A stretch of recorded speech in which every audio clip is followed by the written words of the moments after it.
Support for this podcast is provided by Avalara. Since 2004, Avalara's vision has been to harness the power of cloud technology to help simplify sales tax for businesses of all sizes. Collecting tax for the government is something businesses just have to do. But getting the job done efficiently and correctly can be an incredible challenge, because tax rules and regulations can be endlessly complicated. It's an overwhelming task that begs for automation. So Avalara built a cloud-based solution that helps ease this burden, and Avalara scales up with its customers as they grow.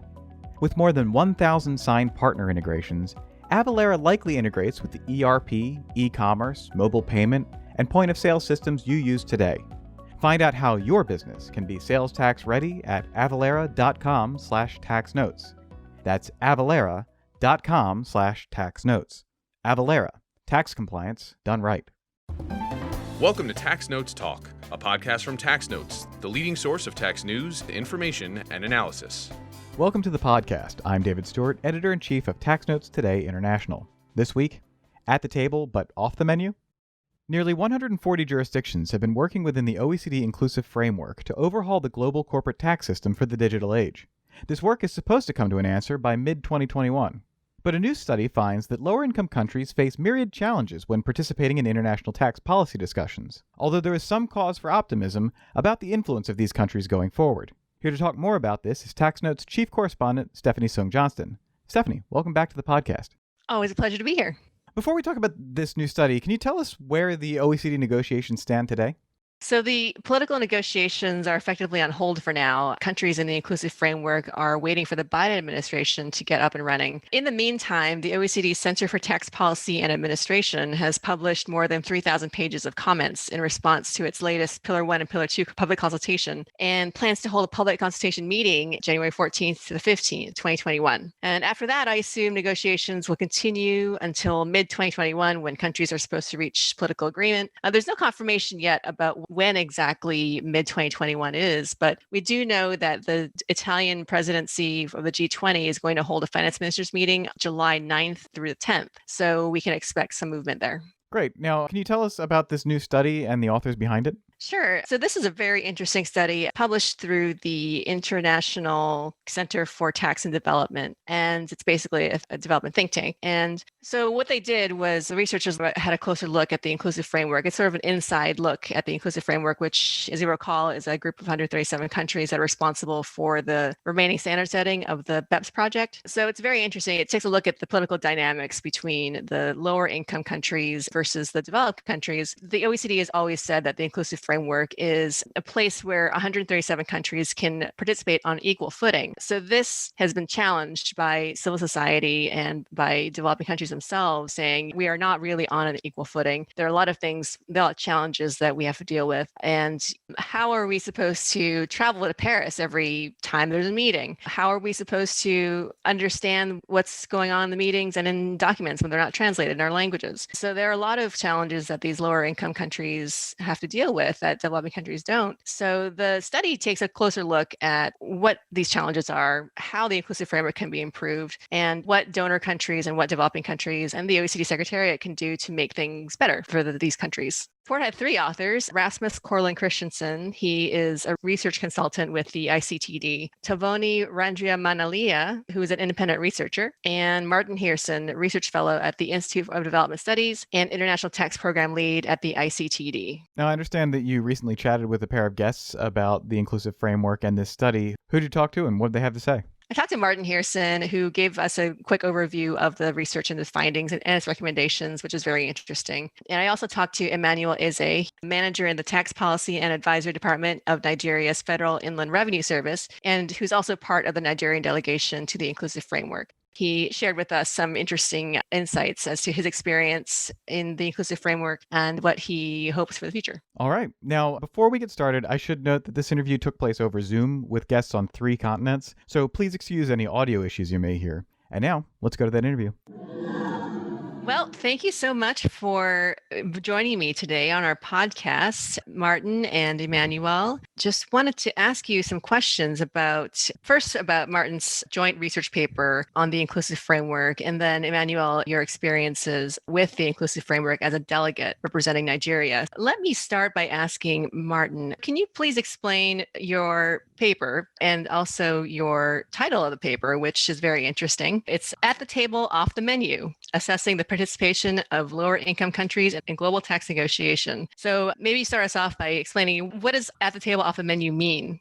Okay, great. Hi, Stephanie. Thanks very much for having us. So the paper, we called it At the Table, Off the Menu. It's a play on this slogan that I keep hearing pretty much every conference on tax and development that I go to, which is, if you're not at the table, you're on the menu. And it's a slogan that came from the campaigners who said there should be an intergovernmental global tax body. They said, developing countries, they're not at the table at the OECD, and that means they're on the menu. That means they're going to get eaten, metaphorically at least, by the OECD countries. And then what happened was that a couple of years ago, I noticed that Pascal Saint-Amand had co-opted the term, and he was starting to say, well, look, we've created the inclusive framework. Developing countries are at the table now, so we agree with what the campaigners were saying, and we fixed it. And yet at the same time, you had campaigners, and then you had some critical reports coming from the African Tax Administration Forum, for example, saying, well, there's this inclusive framework, but it's not really very inclusive. And in fact, the ATAF report that I'm thinking of from a year or two ago, it ran with this metaphor of at the table, off the menu quite extensively, discussing the ways in which the developing countries may be at the table, but the menu was still not quite inclusive enough. So we thought it would be great to try and kind of inject a bit of objective research into this debate and try and kind of get inside a little bit what happens inside the inclusive framework and on what it is that could be done to make it work more effectively, given that I think everybody acknowledges that developing countries aren't always able to be as influential as we would like. And I would say that I think it's not that the OECD Secretariat and the OECD countries don't want developing countries to be more effective. I think everybody realized for this project, the inclusive framework to work, there's got to be a sense from the countries that are part of it, they're really getting something out of being part of it. And then just one other thing, from an academic perspective, I feel that I listen to people talking about the OECD. The OECD has done this, the OECD has announced that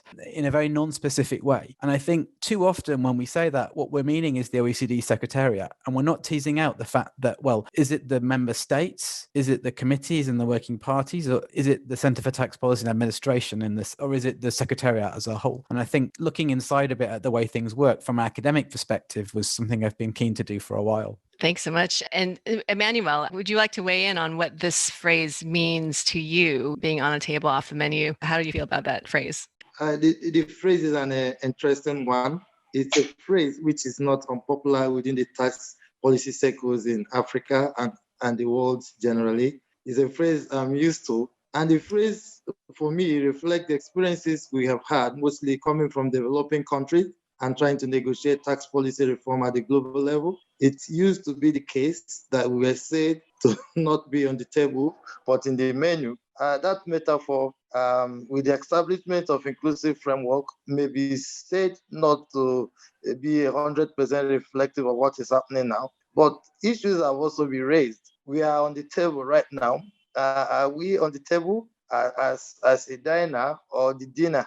Are we served on the table, or we're on the table eating in equal ration with other members of the inclusive framework? So that is still left to be seen. I've had the privilege of scanning through the research, and many issues raised by the research are practical reflection of the experiences we have on the field as well. So it's quite an interesting topic for an interesting research papers. Excellent, thanks. And Martin, back to you maybe tell us more about this research and how you designed it and what your findings were. Could you just walk us through? So the design is really a 2020 design, had to be changed a little bit. So what we wanted to do was, in order to interview people who had experience inside inclusive framework negotiations, we were going to go to Paris. The OECD Secretariat were going to help us gain access to the kind of perimeter of an inclusive framework meeting and just grab people during the coffee breaks, which I always thought was going to be a bit tricky. And then when COVID happened, it kind of changed completely the design. And so actually for us, it's been this shift to a world world where you just email someone and say, can I arrange a meeting with you next week? And they write back and say, sure. Do you want to use Zoom or Teams? Has been great. So we managed to speak with 48 people, most of those people who actually had experience directly either in international organizations or representing countries. And we also had data from the OECD Secretariat, which was about the attendance at different meetings. And that enabled us both to do some analysis of the numbers, but also to cross-reference with the people we wanted to talk to know who had been in which meeting when particular decisions were taken, so that we could be more specific in the interviews. We also relied very heavily on an important and influential source of information, which was Tax Notes International, which was a great source just for being able to pick up on some more detail about what was going on at the time when discussions were being undertaken. So what we wanted to do was to get away from discussions about generalities and be more specific. So we identified particular cases where there were policy decisions that had been taken. It was suggested that developing countries had been actively part of that decision. So whether that's, for example, country by country reporting that was adopted during the BEPS process, or more recently discussions on hard to value intangibles. So we identified the 8 case studies that we wanted to look at. And so we asked our interviewees specifically, what evidence can you give us that developing countries, lower income countries did things which changed the outcome? And one of the things that came out from that was that sometimes the answer is, well, there wasn't much. And so we had to say, well, in some of the instances that are commonly attributed to lower income countries, when you look at it, actually, it's the actions of other people that led to these outcomes, which people think have been beneficial for lower income countries. With that in mind, we then came up in the findings with these 4 categories of influence. So we talk about 2 categories in which lower income countries are quite passive. It's other agents who are acting, whether that's other countries or whether that's secretariats or individuals who've identified things they think will be to the benefit of lower income countries. And then 2 mechanisms in which it's lower income countries themselves. So whether that's through coalitions that they form at state level, or whether that's through the actions of particular individuals who kind of go maybe above and beyond the influence you'd expect them to have given the size of their country. And so the discussion in the paper is around, well, when do those mechanisms work really well and when do they work less effectively? And I think we're really, in the recommendations, we're wanting to get to sort of pointing out really a couple of things. One is that the emphasis on having a large number of countries at the table and trying to get them all participating, which is how I think we might think about it. That's not necessarily the way that it's going to work best. What's going to work best is that you have a few people who are able to speak on behalf of a broader constituency. And so the aim should be to try and build up that small number of kind of representative, really effective negotiators, because that's how it works amongst the OECD countries too. And the other thing is then about the formation of blocks and how we can support more collaboration amongst lower income countries to develop an agenda that they share about what it is they'd want to see different, and then to work together to try and push for that, whether that's at the OECD or the UN or elsewhere. So Martin, please tell me what surprised you most about your research. So there's a couple of things that I learned in the interviews that we did that I found quite interesting. So the first is about the steering group of the inclusive framework. So I asked people, how is the steering group arrived at? What determines who's on it? And for a long time at the beginning, when I interviewed people who had a fair bit of experience on the steering group, I got the impression that it was basically handpicked by the secretariat and they just decided who was on there. And then someone said to me, oh, no, they're elected. And I looked into it, and actually it was very hard to get a clear answer from anyone as to how the steering group is composed. But it turns out, yes, they're elected. There's kind of like, I think how it works is there's kind of a slate that the secretariat puts together, and then the vote is kind of yes or no on that slate. But it kind of surprised me that even people who were on the steering group didn't quite know how they'd got there. Also that they're there in a personal capacity. When you actually look at the steering group of the inclusive framework and you compare it to the UN Tax Committee, given that the steering group is often the most intense negotiations of the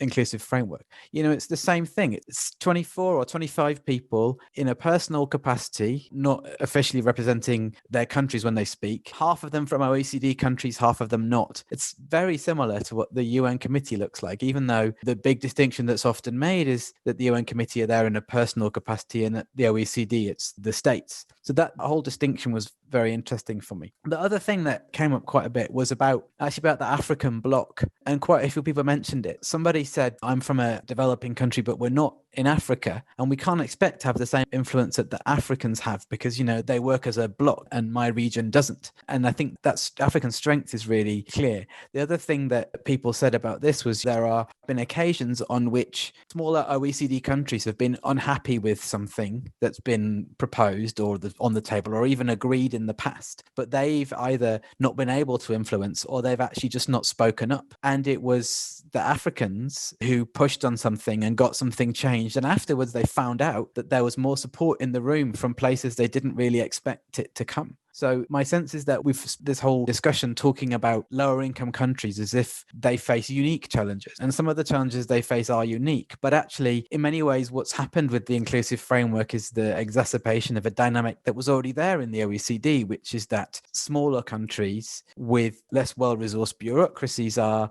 sometimes also face challenges trying to influence outcomes. That to me was quite interesting and useful to break down that developing country distinction a bit.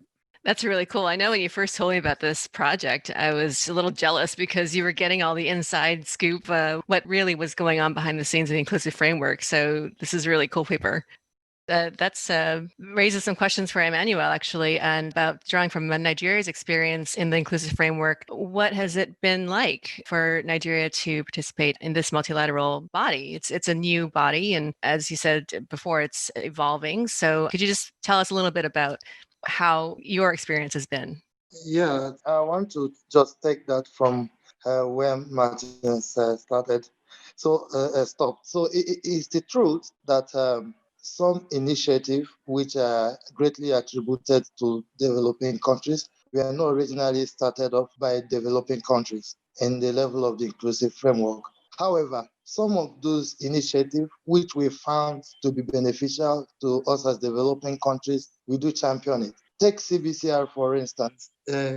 This year, the CBCR is currently under review. And Nigeria and some other developing countries are participating strongly in that review. Part of the representations which we are making is about how the thresholds, which have kept most of our members away, could be reduced to enable them access the information. The information by itself, though the initiative was championed by the UK, it's nevertheless very important to us in assessing high-level BEPS risk. Or transfer pricing risk. So we are championing that to try to level the ground for developing countries, to try to reduce the threshold so that even when the developing countries have access to the information, they have access to information that are relevant to their jurisdiction. Because it is said that the countries, the companies, the MNEs that meet its financial threshold of 750 million euros that operate in our jurisdiction are fewer. So if the threshold, for instance, is reduced to 500 million euros, we have more of those companies or MNEs captured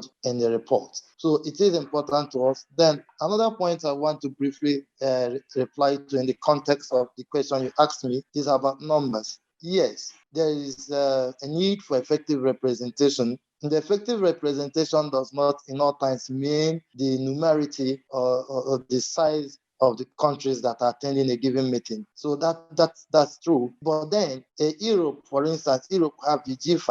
The G5 comes on and says most of the things they need to say to cover the interests of not just the 5 countries who are G5, but most of the European countries as well. But it does not stop other countries in Europe from attending these meetings as well. And why so? It is important because in some instances, you are in these meetings and people are asked to just speak up about the view. And when you're talking about speaking up, you may just be like, I support this direction, I support this decision, I support this program. So if you have 2 persons saying, I support this program, and then 20 persons saying, I support this program, the practical reality is that the Secretariat will definitely accord more interest to the greater number of people saying, I want us to go in this direction, than just perhaps Nigeria and South Africa saying, we want to go to this direction as against the 50-something nations or countries in Africa. So there is strength in numbers. That's all I'm trying to say. and it has played itself out in our various engagements within the level of inclusive framework. Then there's another issue which was raised by the paper concerning our willingness as developing countries to easily adopt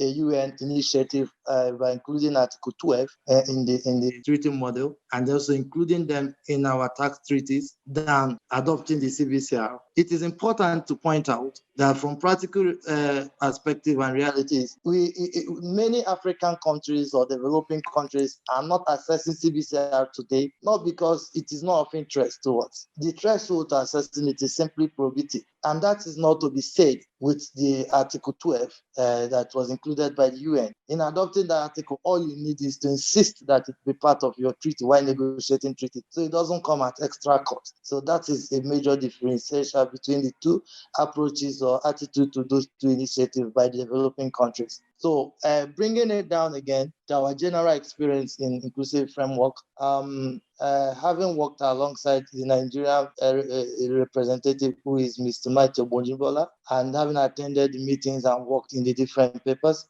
and I would say that so far the experience is that we win some, we lose some.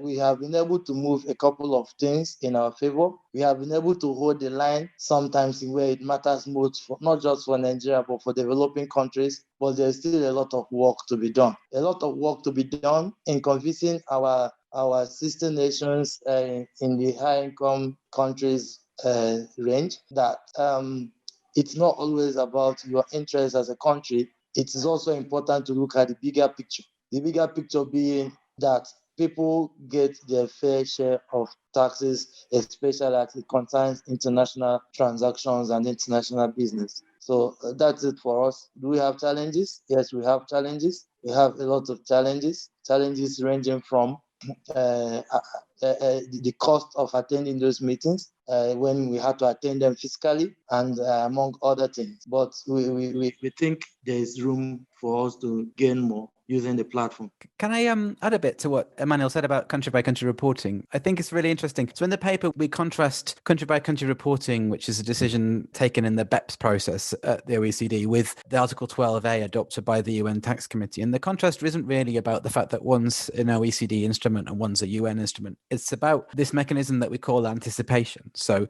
when a reform emerges, which hasn't been put on the table by developing countries themselves, but by somebody else thinking in their interests, what determines how successful it is? And I think what you see with country by country reporting is exactly as Emmanuel was saying, that there's not actually at the time it was proposed, but now that it's out there, this data exists, developing countries really want to get their hands on it. But because the delivery mechanism and the reporting mechanism was designed without them being really actively implicated in the discussions as much as they perhaps might be now, the outcome, yes, it was country by country reporting, but it had several key elements in the design that made it significantly more difficult to access and less useful for lower income countries. And that's why so far the uptake has been quite limited. So as Emmanuel says, there's real, I think, desire to get their hands on this data and for the data to be reported in a way which is more comprehensive. And I think it demonstrates that having lower income countries involved from the beginning of a discussion and therefore setting an agenda based on the things that they are interested in pursuing is really important.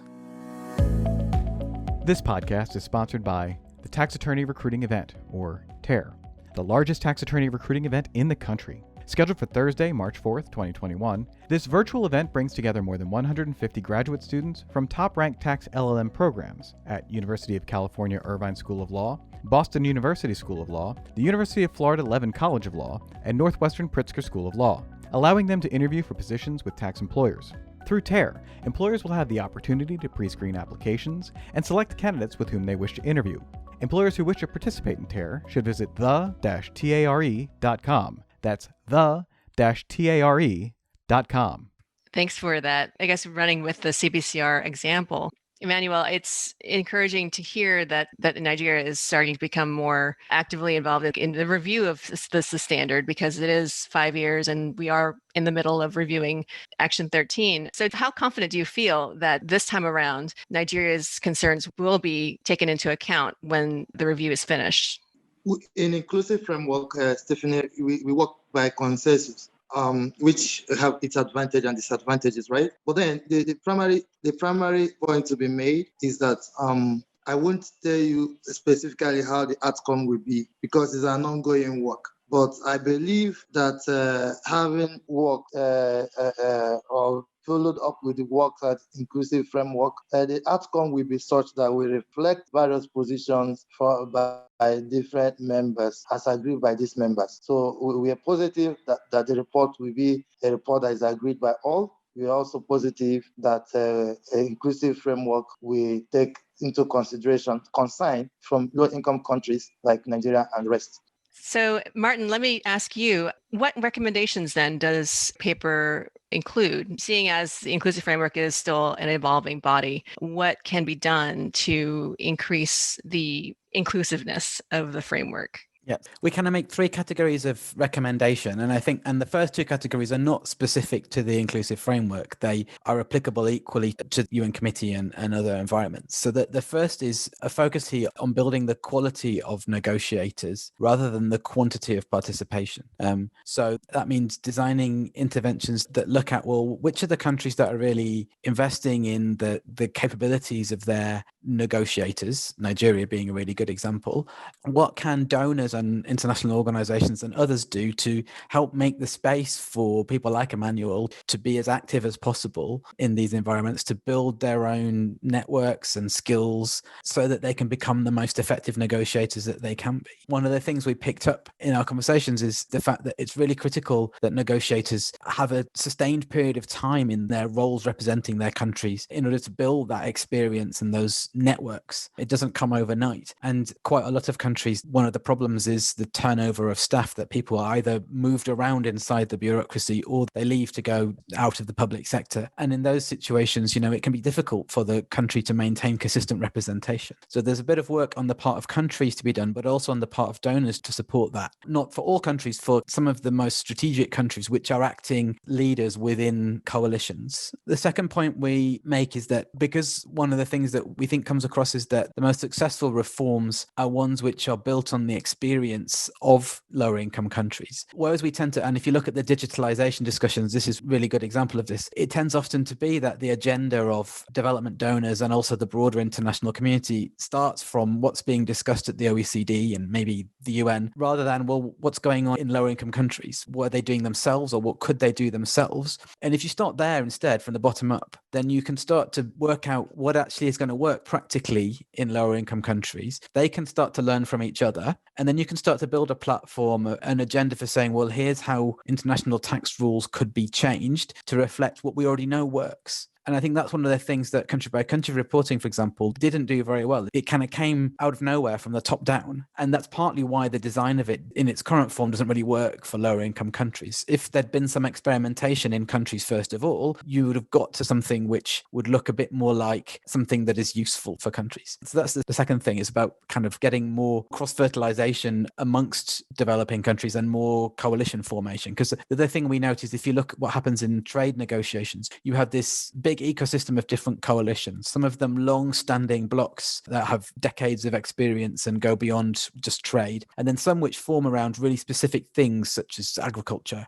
And we kind of need the same thing for tax. We need a more diversity of coalitions that have formed around particular priorities. And then we also make some recommendations about what could be done differently inside the inclusive framework specifically. And there's kind of quite a lot there, but just a couple of things it's worth saying. I think one is, not everything that is being discussed in there is either a high priority for lower income countries or actually something which realistically they're going to be able to exert a significant influence over. And so there could be a better prioritization effort that's done there. And when there are particular discussions that are of really significance and potential for lower income countries, there could be a slightly different approach that has a longer time frame, that focuses on translation, which is something that comes up a lot into particularly French and Spanish of all the documents and meetings, and in which there's more investment in building capacity. One of the other things that we talk about in this area is that a lot of the capacity building framework or the technical assistance that's focused on the negotiations tends to be about trying to bring everyone up to speed on the basics. So you get pre-meetings and inductions, which are kind of organized in that way. Make sure that all the representatives from developing countries who are quite new, that they know what's going to go on in the next day's plenary session. But what you really need is interventions which are designed to go a bit beyond that and to help the people that kind of already have that knowledge to go to the next level of really being able to influence, to work out together strategically what they can do and how. And whether that's the OECD Secretariat's job or someone else's job is, I think, to be discussed a bit more. But I think that's the other intervention that seems like it would be a smart thing to do right now. And ATAF is already doing quite a lot of that. And maybe Emmanuel can talk a bit about the way that ATAF works in the run-up to working party meetings, for example.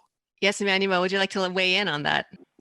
Actually, Martins have covered most of the grounds. However, it's important to add that to make the inclusive framework more inclusive, there are two parts to it. There are duties or jobs which the developing countries themselves must do. One of which is sending in your best person, sending your best skilled person in international tax. If you do not have one, you should probably be proactive in trying to train one. It is good we get these persons trained by donor agencies or by other interested international groups, but the training you give your staff, you give your representative yourself also counts. So they have to get those priorities right. That's number one. Then number two, if they get such people on the table, those people themselves should also be able to intervene on issues. Sometimes you see people come to the proverbial table and they sit quiet. Some other times you see the working parties calling for the technical inputs by way of written procedure. People don't contribute. No matter how effective you are, no matter how trained you are, if you do not put in your contribution, it goes to naught. So that is for developing countries, in my view. Then for the developed countries, it's about tolerance, it's about accommodation, it's about looking at the bigger picture. I believe that the inclusive framework could be a veritable ground to achieve many, many good things, both for developed and developing countries. But the parties must always be willing to give and take. And that's what negotiation is all about. You give some, you take some. Then you try to balance the stakes. So in general, that's it. Then from where Martin stops, talking about the role ATAF play important roles in our involvement in international discussion around tax policy reforms, generally as developing countries. As I pointed out earlier on, ATAF goes a long way in trying to aggregate views from members, and the members transcend membership of inclusive framework. So you have a situation where African countries are not necessarily in inclusive framework, are able to make their views heard through ATAF or representation through ATAF CBT and other ATAF forums. But then it's also important that the developing countries themselves participate in ATAF activities. And ATAF activities include from aggregation, trying to aggregate these views, to also trainings and other associated events. And again, no matter how hard ATAF try, if the countries themselves do not avail themselves of the opportunities, I think there's not too much ATAF could achieve at the end of the day. So those are the thoughts from me. I think we have a slightly different conclusion to Emmanuel about one of those points, actually, which is if you're a country that doesn't have a large technical capacity and you only have one person, I think it's a strategic question. Does it make sense to throw yourself into these global tax negotiations and to take that capacity away from your other priorities domestically? And I think one of the lessons we felt that our research kind of showed was that for some countries, it seems quite logical to stay outside of the big global negotiations, to work within the regional coalitions instead, and not to try and get yourself a seat at the table if you know that you're not going to be able to eat, if that's the right way to use the metaphor. So we spoke to people from some countries which are not members of the inclusive framework, where the revenue authority people very much said, we don't think this is the right place to invest our resources right now. And we've made that case to our finance ministry and we've won in that internal argument. And it's not that we aren't in favor of multilateralism or not that we don't want to do international tax, just that we aren't able to devote sufficient resource to participating in this way for it to make sense for us to join. if I may, let me clarify that I don't see much difference between our 2 points. What I have said is, if you need to send your a representative to inclusive framework, you have to send the best you could. If you don't have one, you can train one. And if you cannot train one, there are other channels through which you can participate. That's the whole essence of all I have said. And I pointed out that one of those other avenues includes ATAF. Apart from ATAF, there are other sub-regional tax organizations. In West Africa, we have WATAF. So by having interaction in these various fora, you should be able to make your views known. And there's also channel for bilateral engagement. As in Nigeria, I know that if a neighboring country or an interested African country reaches out to Nigeria and say, Nigeria, this turns out to be our view about this issue. Please, could you help us represent this issue? Nigeria probably do that in a default. So I believe we will take that on and run with it. So interaction with each other, interaction with the sub-regional and regional organizations, for those who cannot participate at global level, it's one aspect of participation, and it could as well have its own influence. That's my point. Thank you for clarifying. So this conversation just brings up, in my mind, a question about communication, right? And of course, because of the pandemic lockdowns, we're all on Zoom, we're all on Teams. How have virtual communications helped or hindered multilateral negotiations? And should this continue after the pandemic's over? And it's an interesting question because it has its pros and cons. For starters, it is good to the extent that the cost of travels are reduced for developing countries. The cost of travels and the cost of engagement with the various working groups in Paris is quite prohibitive, and it has been pointed or fingered to be one of the reasons why most developing countries are not participating at the optimal level. Then that's one good aspect of it. Then there's also the issue of sometimes in the course of our work, you learn by participation. So one of the things I have seen when it went virtual is that more of my colleagues are able to join these meetings because the cost is practically low. So you have more revenue staffs, or the staffs who may tomorrow be in the position to actually represent countries in this forum, attending virtually, maybe with the head lead. By attending, they get experience as to what goes on in those forums. They also get experience as to what is being discussed. Some of them also get exposed to the technical papers and documents, and which by so doing indirectly their capacity are actually being built. So that's another point to be made about it. But then when you get down to negotiation proper, if you have attended physical negotiations and then virtual negotiations, you see the difference is significant. It is better to get more done looking at someone's eye to eye than looking through the screen. It is better to understand someone's position, like Martin pointed out before. If you could pull one by the sideline and try to explain your position to them, than sending and typing and writing. Most of this communication that leads to groundbreaking agreements in negotiations are done by chit chats. Just explain yourself, talk to yourself, look at each other's eyes, engage the sincerity of purpose in the other. That is how it's done. But when you deploy written procedure, everything is scrutinized. You send it across, maybe your boss will have to look at it, remove or add one or two things and send it over. The other boss does the same. So it's more difficult from my point of view to get things done virtually than to get them done physically. So, and going forward, I'm hoping that when the COVID challenge is finally over, that perhaps OECD could adopt a mix of the two. You could have your head lead or your head negotiators attending these meetings physically, while the subordinates and others who may support in the work could join in virtually. With that, you get the best of virtual and the best of physical, because the head lead or the lead of the negotiators will still be the one that will make the final call,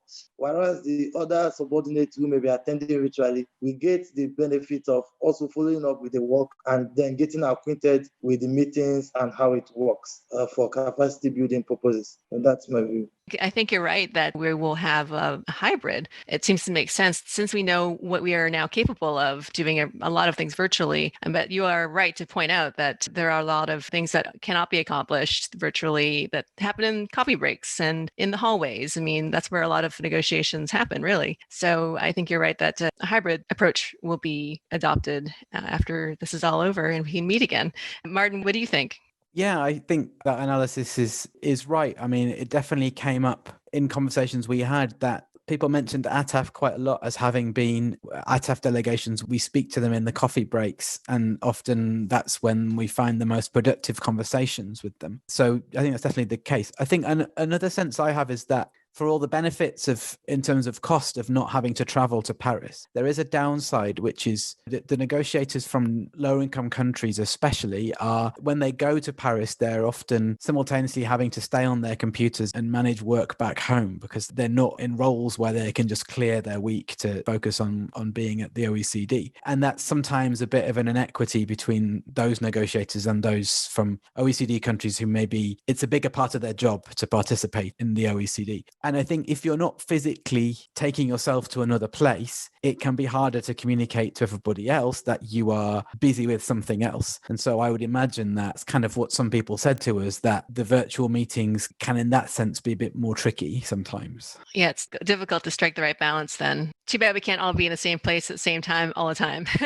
We can't double ourselves and clone ourselves and, do double the work. Actually, Emmanuel, I had a quick question for you about how much time you spend. How do you divide your time between your regular work plus inclusive framework work and multilateral work? How do you divide that time? It's indeed one of the reasons. If you look through my interventions, I've continued to say capacity, because it turns out to be one of the most challenges that we have as developing countries. It is difficult to balance your work within the context of your service or the inland revenue, and then your work at the global level. It is difficult. And you will see, like Martin tried to point out, sometimes you will just have to go home with work, right? So you could work in the night, you work over the weekend, you work on Sundays. Because if there's a deadline and there's a need for you to contribute technical documents, you must contribute the technical document. So, and to balance it is not an easy task. So it's one of the challenges we have. But we're pushing, we're tagging, and we continue to push to see that more of our colleagues are brought up to speed, are also trained to represent and to help out relieve the burden. So it is a task, but we are doing it. What are the options? Let me just ask you one last question before we go. How optimistic are both of you about the future of truly inclusive multilateralism, and why? I would say I'm optimistic. I'm optimistic, like I've hinted in another forum, that the global tax landscape is changing, is evolving. I know that as time goes on, the inclusive framework we have today will evolve. It will evolve to take care of concerns which have been raised by many about its inclusiveness. It may evolve to become more effective, more equitable, more encompassing of both developed and developing nations. So my perception is that of optimism. I want to be optimistic that things will change for better. It's also important to point out that the inclusive framework is solving a problem which ordinarily have existed prior to its founding. It may not have solved all the problems, but it's not be true to say it's not solving some of these problems. So we are just hoping that as time goes on, we are able to achieve more, realize more, and then take the organization or any of its likes to the greater level. So I think we all have to be optimistic, right? I'm sitting in the UK, which right now doesn't feel like a beacon of multilateralism with Brexit and everything. But, we have to be optimistic. I would say in terms of this particular situation, that the onus really rests on the lower income countries themselves, is my impression, that we can talk about it in terms of the global institutions and what can be done there, and are they going to become more effective, and will they evolve in the way that Emmanuel talks about. But I think it's down to the lower income countries themselves to build that capacity, to build that collaboration, and make of the existing institutions what they will. And if that's not going to work, then to set an agenda for reshaping those institutions. And there's things that others of us can do, whether it's donor organizations or the secretariats or the other member countries. But I think to be optimistic, we have to actually look at the new generation of negotiators coming up, and that's partly why I'm pleased we have Emmanuel here with us. I think there's a great amount of talent visible amongst negotiators from lower income countries. And I think the objective has to be to help develop those people who have got many more years of negotiating in them and can really be the ones who create something better in the future. Well, thank you for that, ending on that positive note. Thank you both, Emmanuel, Martin, for your time and your insights. I really enjoyed talking with you today. Thank you, Stephanie. Thanks for having us. And now, coming attractions. Each week we highlight new and interesting commentary in our magazines. Joining me now from his home is Executive Editor for Commentary, Jasper Smith. Jasper, what will you have for us? Thanks, Dave. In Tax Notes Federal, practitioners from Agostino and Associates examine IRS-imposed penalties for international information reporting missteps. Practitioners from KPMG consider the tax implications of special purpose acquisition company transactions from the vantage points of sponsor, investor, and target. In Tax Notes State, Carly Roberts, Robert Merton III, and Malcolm Brudigam review the landscape of market-based sourcing rules. Craig Fields and Timothy McGurran examine issues regarding a state's ability to tax income of individuals based on domicile or statutory residence. In Tax Notes International, Richard Asquith considers the changes that will affect e-commerce businesses selling into and out of the United Kingdom after Brexit. Practitioners with Davies, Ward, Phillips, and Weinberg compare tax incentives for green energy in Canada and the United States. And finally, on the opinions page, Joseph Thorndike looks at President-elect Joe Biden's ability to make a deal.